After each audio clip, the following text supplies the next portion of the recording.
Breaking news చూస్తున్నాం. రేపు Boinapalli Gandhi ideology centre లో టీపీసీసీ ప్రచార కార్యక్రమం ప్రారంభం కానుంది. సాయంత్రం 4 గంటలకు ఈ సమావేశం నిర్వహించనున్నారు. ఈ కార్యక్రమానికి ఏఐసీసీ ఇన్ఛార్జ్ మాణిక్రావు ఠాక్రే, రేవంత్ రెడ్డి, భట్టి, ప్రచార committee chairman Madhu Yaskhi, AICC కార్యదర్శులు, సీనియర్ నాయకులు హాజరు కానున్నారు. అలాగే రానున్న ఎన్నికలకు సంబంధించి అనుసరించాల్సిన వ్యూహాలపై చర్చించనున్నారు.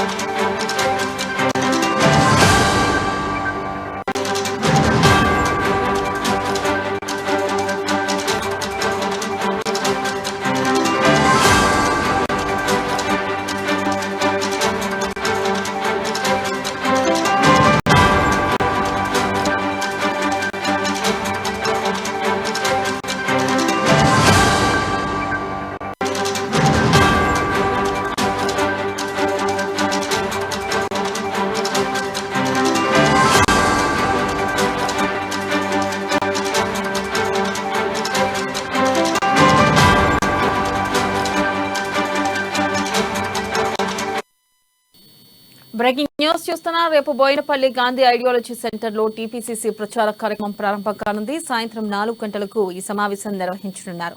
ఈ కార్యక్రమానికి ఏఐసీసీ ఇన్ఛార్జ్ మాణిక్రావు ఠాక్రే, రేవంత్ రెడ్డి, భట్టి, ప్రచార committee chairman Madhu Yaskhi Goud, senior నాయకులు హాజరు కానున్నారు.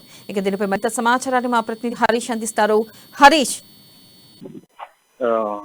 Thank you Vennela. రేపు ఏదైతే బోయినపల్లి గాంధీ ఐడియాలజీ సెంటర్ లో టీపీసీసీ ప్రచార కార్యక్రమం ప్రారంభం కానుంది. నేపథ్యంలో దీనికి AICC in charge Manikrao Thakre, TPCC chief Revanth Reddy, LP నేత భట్టి విక్రమార్తో పాటు ప్రచార కమిటీ చైర్మన్ మధ్యాక్తో పాటు ఇతర కాంగ్రెస్ నేతలు పాల్గొన్నారు. ప్రధానంగా ఏదైతే వచ్చే ఎన్నికలకు సంబంధించి ఏ విధంగా వ్యూహాలతో ముందుకెళ్ళాలి, ఏ విధమైన ప్రచారాలతో సిద్ధం కావాలనే పైన కూడా పూర్తిగా ఈ సమావేశంలో చర్చించున్నారు. ప్రధానంగా దీనికి సంబంధించి కూడా గత కొద్ది రోజుల క్రితం కూడా గాంధీ భవన్ లో టీపీసీసీ ప్రచార కమిటీ సమావేశం జరిగింది. నేపథ్యంలో ఏఐసీసీ ఇన్ఛార్జ్ మాణిక్రావు ఠాక్రే నేతృత్వంలో జరిగిన ఈ సమావేశంలో కూడా పూర్తి స్థాయిలో ఏదైతే వచ్చే ఎన్నికలకు సందర్భంగా టీపీసీసీ ఏదైతే కాంగ్రెస్ పార్టీ ఏ విధమైన వ్యూహాలతో ముందుకెళ్లాలి, ప్రచార కార్యక్రమాలు తీసుకోవాలి, ఇప్పటికీ తీసుకున్న ప్రచార కార్యక్రమాలు ఏ విధంగా ప్రజలకు వివరించే విధంగా కూడా ఉండాలనే పైన కూడా కొన్ని ఈ సమావేశంలో చర్చించి ప్రధానంగా చూడవచ్చు. ఏదైతే ఇప్పటికీ వాళ్ళు డిక్లరేషన్లు ప్రకటించిన నేపథ్యంలో డిక్లరేషన్లను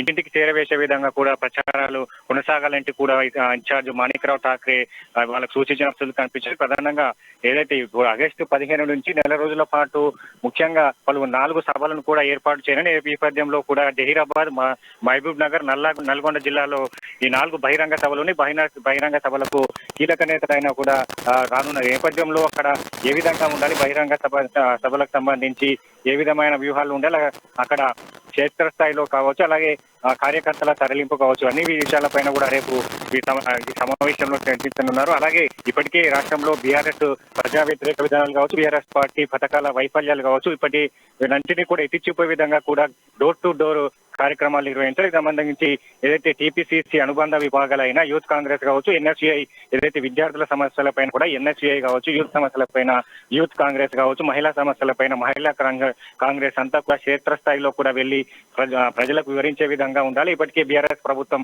సంబంధించి రైతు పోడు భూములు కావచ్చు, అసైన్ ల్యాండ్స్ కావచ్చు, అలాగే ఏదైతే పంట రుణమాఫీకి సంబంధించి కూడా వడ్డీ లేని రుణమాఫీ, వడ్డీతో కలిపి రుణమాఫీ చేయాలని కాంగ్రెస్ పార్టీ డిమాండ్ చేస్తున్న పరిస్థితులు ఈ నేపథ్యంలో అన్నిటినీ కూడా ఏదైతే బీఆర్ఎస్ ప్రభుత్వ వైఫల్యాలన్నింటినీ కూడా ఇంటింటికి చేరవేసిన విధంగా కూడా విభాగాలన్నీ పనిచేయాలని పలు సూచనలు కూడా చేయడం జరిగిన నేపథ్యంలో రేపు జరిగే ఈ సమావేశంలో కూడా ఇలాంటి వ్యూహాలతో ముందుకెళ్లాలి, అలాగే ప్రచార కార్యక్రమాలు ఇంటింటికి చేరవేసే విధంగా